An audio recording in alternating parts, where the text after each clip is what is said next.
আমার সম্মুখে আবির্ভূত হো। এটাই বলেছিল কে তুই? আমি শিবের নন্দিনী আস্তিকের জননী, নাম বটাই পদ্মাবতী। পদ্মাবতী এলোর মেন্ডরে কি করে প্রবেশ করিলে পদ্মাবতী? শুনে মনে বচ্চন করাও পূজা আমি করিব ভজ। এ কি বলছো মনসা? যে হস্তে পিতা বলে না দেখলো জলমানি একান্ত না বুঝবো সেই তোর চেঙ্গুরি কানি। হে মনসা, জানে আমার বিভক্ত ব্রাহ্মণী, তুই যদি আমার না বুঝিস তো সর্বনাশ ঘটবে, ভেবে দেখ মনে। এ কি বলছো মনসা? বেশ মনসা বেশ, আজকে রাত্রিতে যদি মারিতে পারিস মরে তুমি তো বুঝে পাবি তো চম্পক নগরে রচিত করি তোমায় আমি শত শত পোতা খা। একই পিতায় পুত্র একই অপমান। না না, আমি এই অপমান সহ্য করতে পারছি না। আমি এখন কি করব? ওই তো রয়েছে আমার সর্বগুণ, আমি আমার সর্বগুণকে আহ্বান করব। দেখি আমার সর্বগুণ আমার ডাকে সাড়া দেয় কিনা।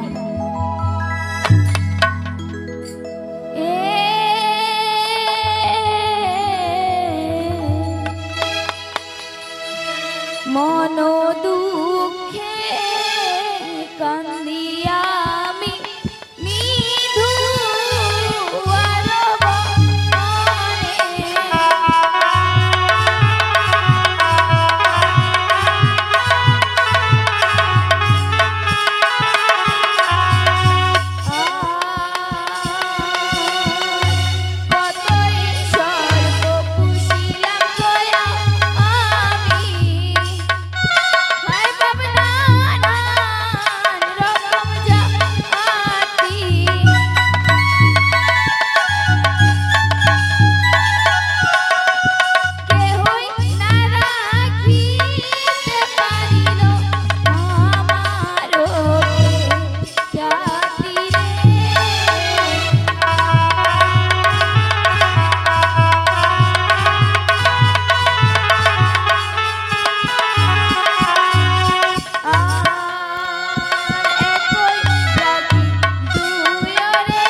প্রণাম মাগো তব চরণে।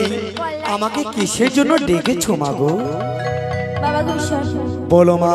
তুমি কি কিছু আমার সমাচার পেয়েছো? আমি যে তোমার কোনো সমাচার পাইনি মাগো। কি বলছো বাবা? হ্যাঁ মা। তবে শোনো বাবা গুরুশর, বলো মাগো।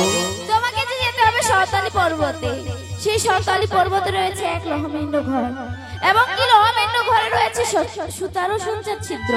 সেই ছিদ্র দিয়ে তোমাকে হইতে হবে পার। মাগো মা, বলো আমি যে সেই সুতার সঞ্চার পার হতে পারবো না মাগো। কেন? মা, আমার যে কল্পটা যেমন তেমন মাগো, আমার যে লেসকে নাই ঢুকিবে না। কি বলছো? হ্যাঁ মাগো। তবে ঠিক আছে, যার আগে আমার একটা কথা তুই শুনে নাও। বলো মা। যারা যারা কৈশোর তোমায় দিলাম বল, যে পথ দিয়ে আসছো সেই পথ দিয়ে তুমি চলে যাও, নতুবা বই বৈষ্ণবে দেখে তোমার চাঁদ তুলে ডুবডুবি বাজাও। প্রণাম মাগো।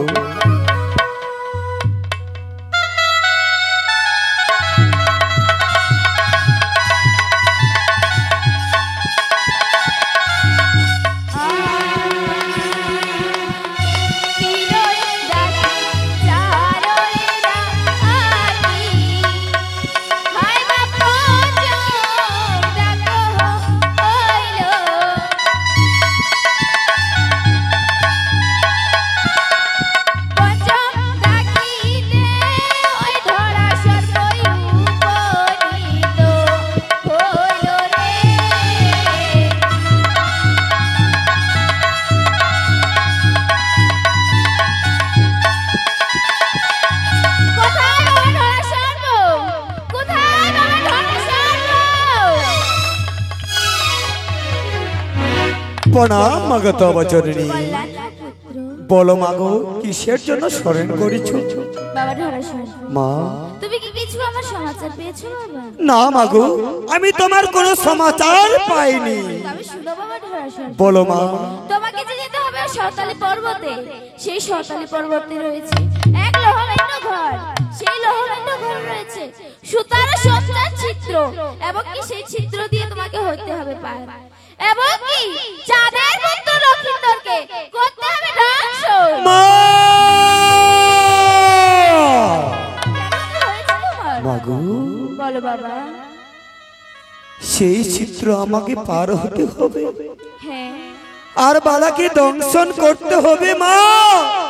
মাগো বলো। আমি যে সেই চিত্র পার হতে পারবো না, আমি যে বালাকে দংশন করতে পারবো না মাগো। আমি যে বালাকে দংশন করব, আমার মুখে যে বিষ নেই মাগো। বালাকে দংশন করিবার মতো তোমার মুখে বিষ নেই? নেই মা। বেশ, তবে তোমায় আমি 3 তলা বিষ দিলাম। মাগো আমার যে 3 তলা বিষে যে হবে না মা। এই কি বলছিস তুই? হ্যাঁ মাগো। তবে ঠিক আছে, তোমায় আমি 5 তলা বিষ দিলাম। আমার যে 5 তলা বিষে যে হবে না। 5 তলা বিষে হবে না? না মাগো। তবে ঠিক আছে, যারে যারে ধরাশয় তোমায় দিলাম বল। 7 তলা বিষ নিয়ে চলে যাও চম্পলা নগর। প্রণাম মাগো তব চরণে। এখন আমি কি করব? না, ওই যে রয়েছে নিদ্রা দেবী, আমি নিদ্রা দেবীকে নিয়ে চলে যাব চম্পলা নগরে।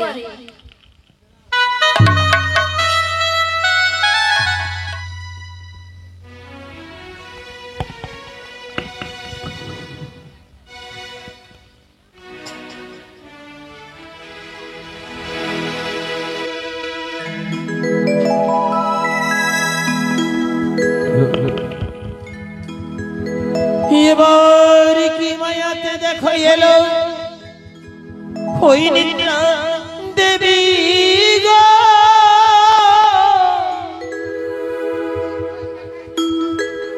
মা মনসা দেবী।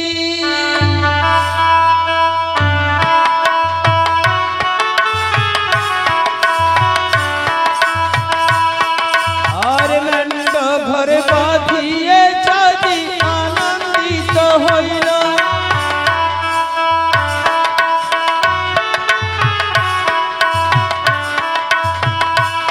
এবারে মেন্ডের চতুর্দিকে পাহারা রাখিল।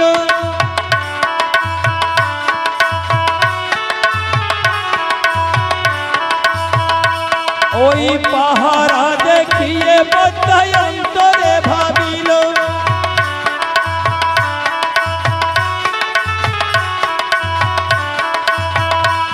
আরে নিদ্রাণী নিদ্রাণী বলে ডাকিতে লাগিল।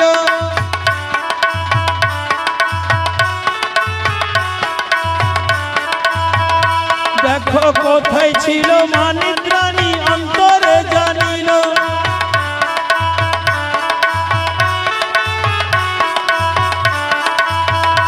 এবার চম্পকতে যাবার জন্য সাজনি করিল।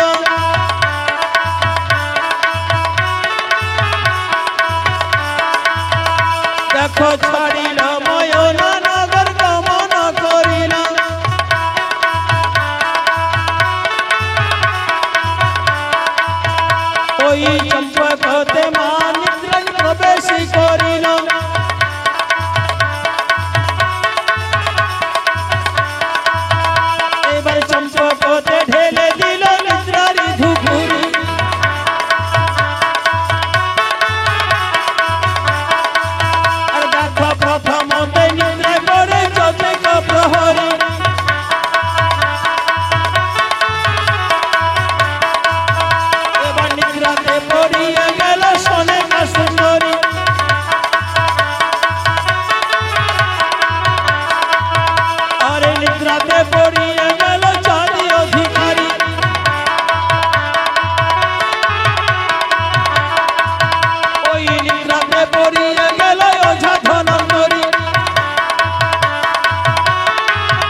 পড়িল বালা বেহুলা সুন্দরী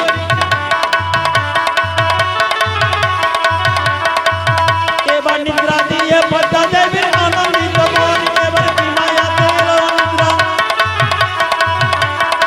আর দেখো নিদ্রা দিয়ে পদ্মা দেবীর আনন্দিত হয়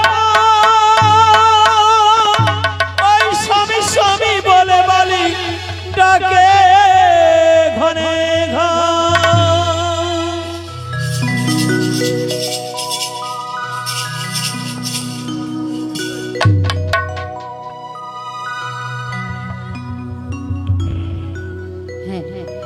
প্রাণ স্বামী হে হে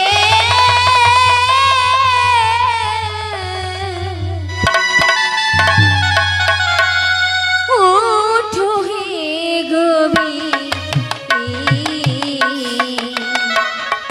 পুষ্পের পালঙ্ক পাইয়া কতই পারি প্রাণ স্বামী হে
তবে কেন যাচ্ছ না হে জাগো না প্রভু জেগে দেখো অন্ন হলে মোর করো খরো বেজের হল মোর বাসি হায় রে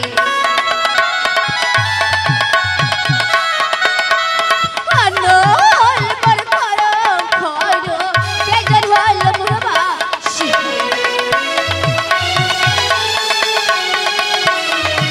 ওই ঘন প্রভু করিয়াই পড়িল মাছি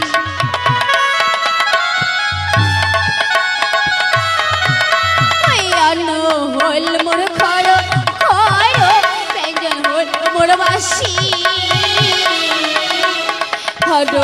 আটিকা দুধে প্রভু করিয়াই পড়িল মাছি জাগো না প্রভু একটিবার জেগে দেখো কেন যাচ্ছে না প্রভু জেগে দেখো না এখন না নিলেন প্রভু বিবাহ করিয়া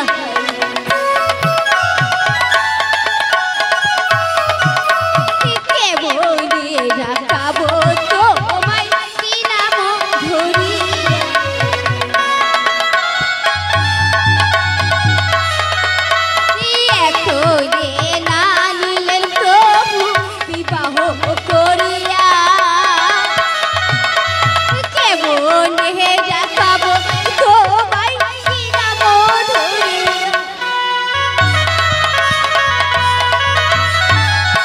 যাচ্ছে না কেন প্রভুকে এত জাগো না প্রভু একবার জেগে দেখো আমি তোমার জন্য সুন্দর করে অন্ন সাজিয়ে এনেছি খাবে না প্রভু জাগো না প্রভু যাচ্ছে না কেন তাকে আমি কি করে জাগাবো তাই তো আমি চন্দন না ঘষে ঘষে কটুরা বজাবো হাইরে চন্দন না ঘষে ঘষে কটুরা বজাবো হাইরে ওই পঞ্চমনায় আঙুল দিয়ে স্বামী কো জাগাবো চন্দন না ঘষে ঘষে কটুরা বজাইবো পঞ্চমনায় আঙুল দিয়ে স্বামী কো জাগাবো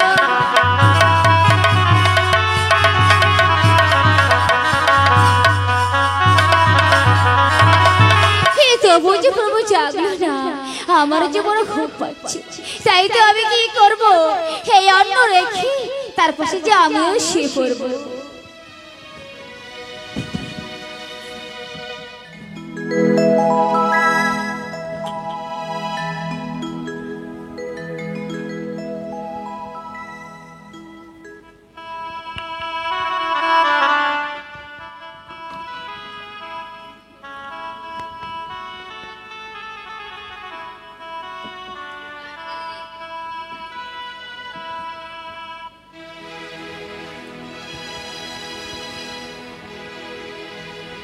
এবারি ডাকিল এলো পদ্মা দেবী গো, ওই মা মনসা দেবী।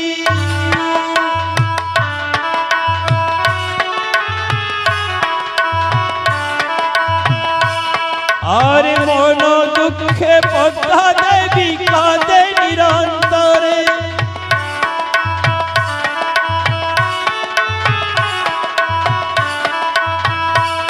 আরে নাগিনী নাগিনী বলে ডাকে উচ্চ স্বরে।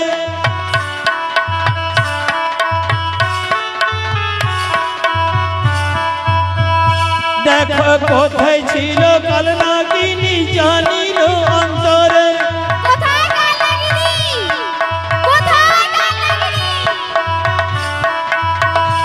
এইবার পদ্মার শরণে নাগিনী কি কর্ম করিল।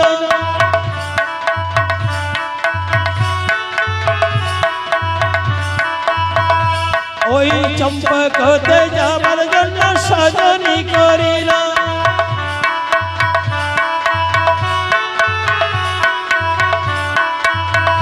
দেখো ছাড়িল ময়না নগর গমন করিল।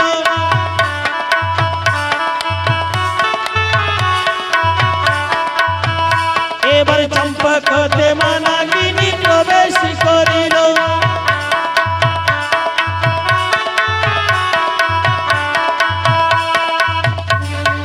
এই মনসা দেবী ওই ঢোড়া সর্পকে 7 তলা বিষ দিয়েছিল লক্ষিন্দরকে ধ্বংস করার জন্য, কিন্তু সেই ঢোড়া সর্প লক্ষিন্দরকে ধ্বংস করতে পারেনি।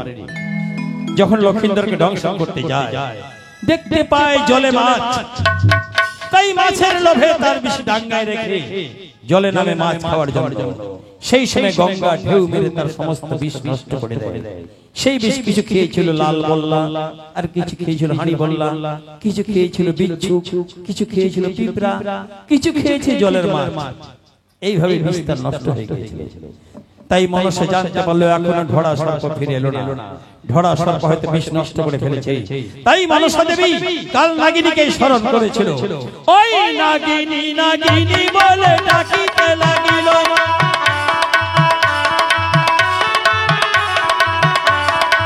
আর দেখো চম্পকতে মা নাগিনী প্রবেশ করিল।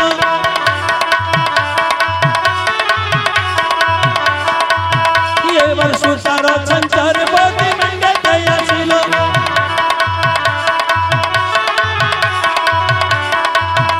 আরে দেখিয়া বালার রূপী নাগিনী পাইল দুঃখী নাগলয়। এবার এমন সুন্দর বালা কেমন ডসিল।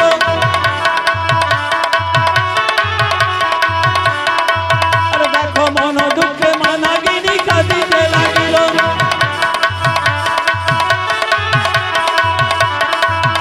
এই নাগিনীর কান্দের পদ্মা নিজ কানে শুনিল।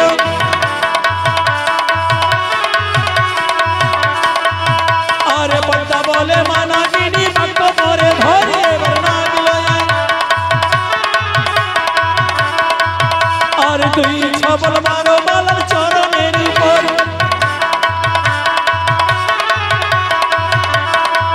দেখো পদ্মার বচনে নাগিনী কি কর্ম করিল। ওই নাগলয়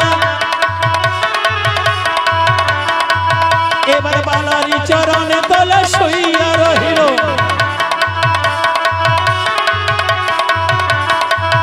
ওই বালারি চরণ নাগিনী মস্তকে পড়িল। আর দেখো হেন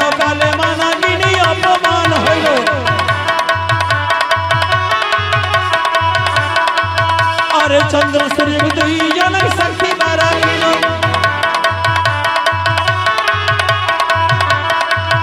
আরে চন্দ্র সূর্য দুইজন দেখো দিও ভাই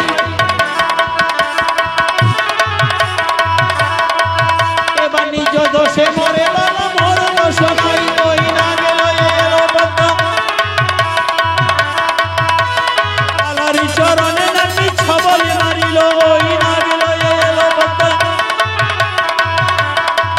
দেখো নাগিনীর বিষমালার জ্বলিয়াই উঠিল ওই না গেল এবার নাগিনীর বিষমালার জ্বলিয়াই উঠিল ওই বিপুলা বিপুলা বলে ওই ভূমিতে পড়িল চলে এসো কালনাগিনী। ও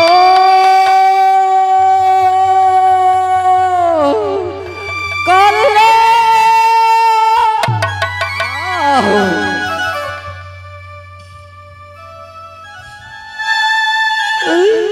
ওগো মা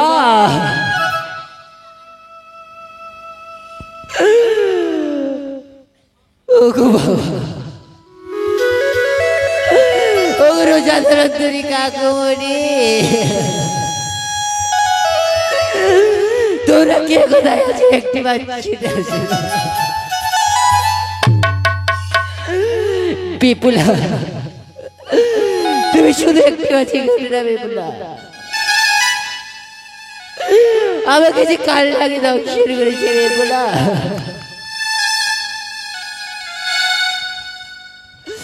আরে উঠো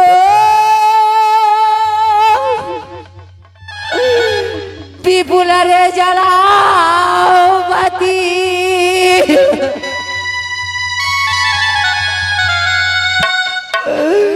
আর আছে ভাই কতই রাতি রে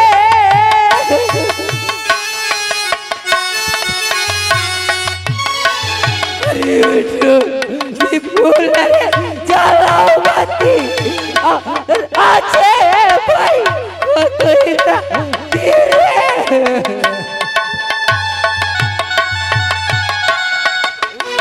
কি বিপুলা রে ওরে এলে যাব কারে বাড়ি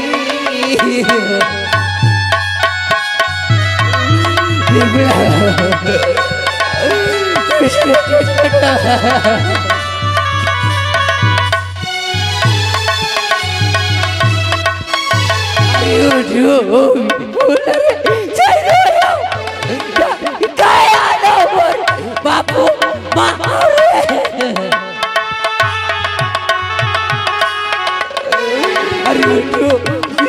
রে চাই রে গায়া বাবু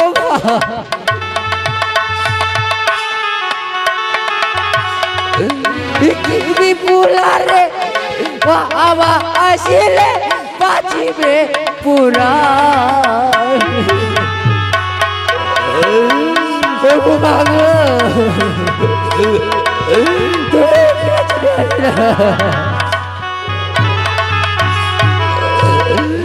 আরে উঠো বিপুলা রে বিদ্যা ধরি না দাও চলো বাজা আরে রে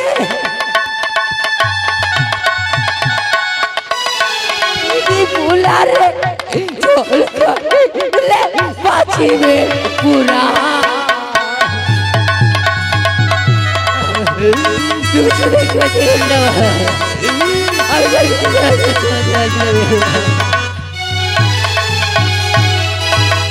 আরে ঋষি তো রূপা তো হলো সে যারা এবার জীবন গেল রে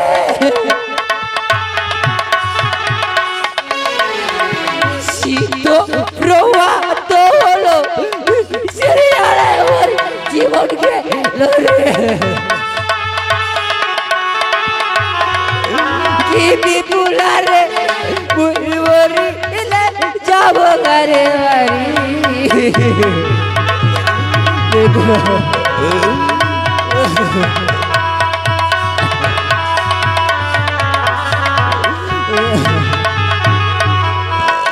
अरे उठो विपुला रे चलाओ तुम उमर देखे भाई छुटो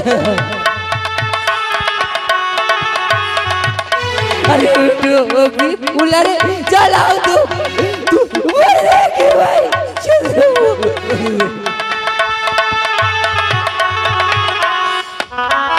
विपुला रे कोई ओरी ले जाओ घरवारी